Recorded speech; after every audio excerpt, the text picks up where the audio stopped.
Hey everyone, how's it going? Welcome back to the Diabetes Management Group. My name is Patrick, and I had prediabetes back in 2021 and was able to reverse it in 2022.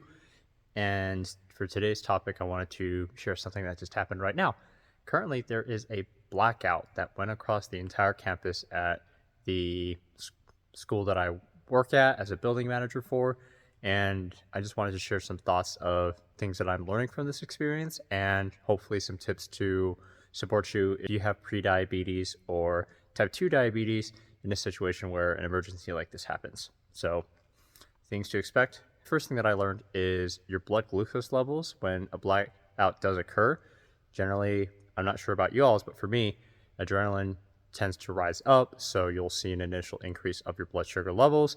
Just know that's a normal process for it, and things that I've found helpful in regulating them so it doesn't get out of control was doing some controlled breathing. So Dr. Andrew Huberman discusses some pretty awesome tips on doing the physiological sigh. That's allowed me to relieve some of that stress and help regulate my blood sugar levels later on throughout the process. So the things that he talked about is just taking a quick breath in, then another quick breath, and then sighing out. So doing about 4 or 5 times, that can be pretty helpful in regulating your blood sugar levels as you do it consistently and improving your focus on what you can control. Because the blackout happened, you can't do anything about that. And now that you have reestablished your senses, the next tip that I would recommend is identifying what supplies you currently have. Like how much insulin do you have and what sort of dosages do you need to regulate it, any snacks or supplies that you have on the side, just to make sure if your blood sugar starts to run low, you have that ready to go, any portable batteries or spare chargers. So if you are using a continuous glucose monitor to assess what your blood sugars are, then make sure that you have an extra battery pack to charge your phone if you don't have your sensor with you. Additionally, I would say if the area that you have a blackout in does not have any outlets that are working, or the emergency generator, which as you can see with those lights on, emergency generators are on, however the outlets aren't working, I would recommend talking with anyone who's in charge to see if there is any side outlets that you could use to potentially charge your phone if needed, so that you can check your blood sugar levels in the event something does occur. And if they don't have any supplies or resources for that, then I think a helpful tip that I think would be good for people who are in this situation would be carrying some manual pricks and the glucose sensors in case if you start getting low or would like to do some of your readings with that.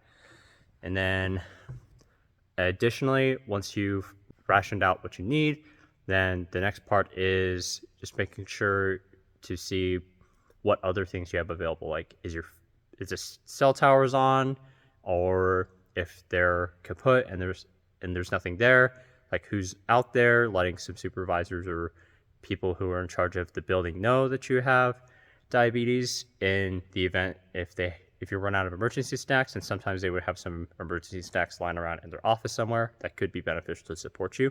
And any other supplies that you need, just make sure you have that list ready to go, make it clear and concise and supportive of that.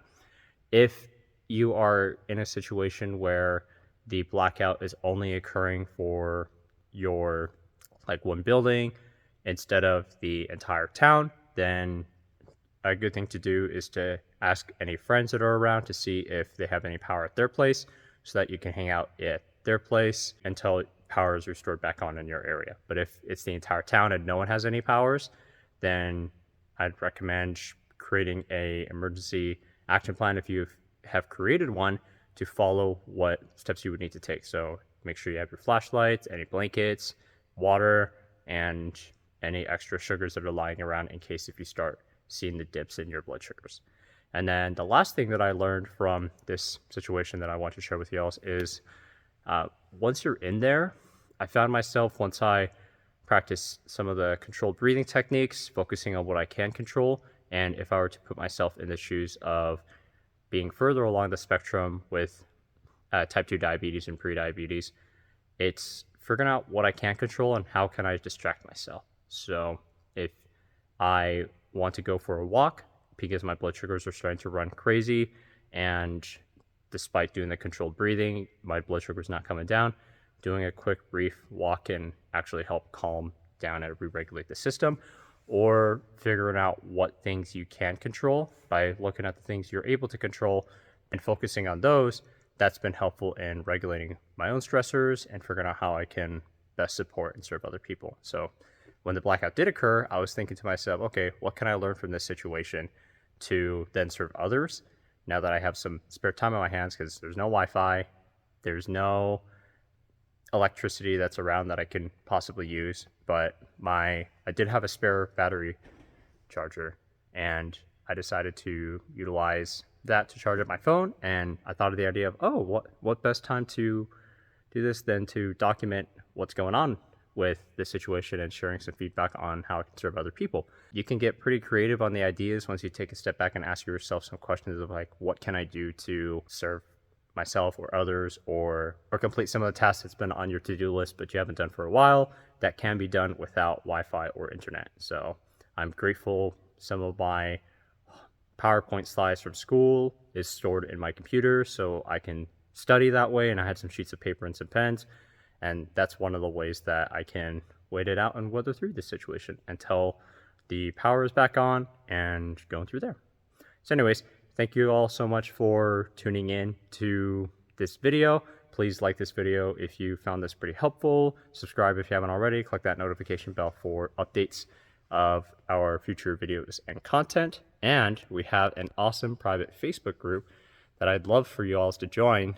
So you can join a community with like-minded people who are motivated to reverse and eradicate their type 2 diabetes and prediabetes, and learning some fitness tricks, nutritional tips, and even emergency situations that we find ourselves in to work through with that. And I have some awesome and exciting news for y'all. So I'm super stoked to announce that I'm currently working on a podcast called the Diabetes Survival Guide, which is focused on sharing the stories and perspectives of people with all forms of diabetes. So if you're interested in learning more about that, that's a free resource for y'all to tune in. It'll be available on Spotify and on YouTube. And we'll also have some healthcare professionals who work closely with people with type 2 diabetes, prediabetes, and the other rounds of diabetes. So if you want to learn some helpful tips and tricks from people who really specialize and understand how to manage diabetes, I think that's a great resource to have, considering some of the general education with some healthcare providers just isn't up to par. Be on the lookout for those, and join our Facebook group, of course, for some of those extra updates, and follow us on social media. Thank you all again for tuning in, and we'll see you in the next video.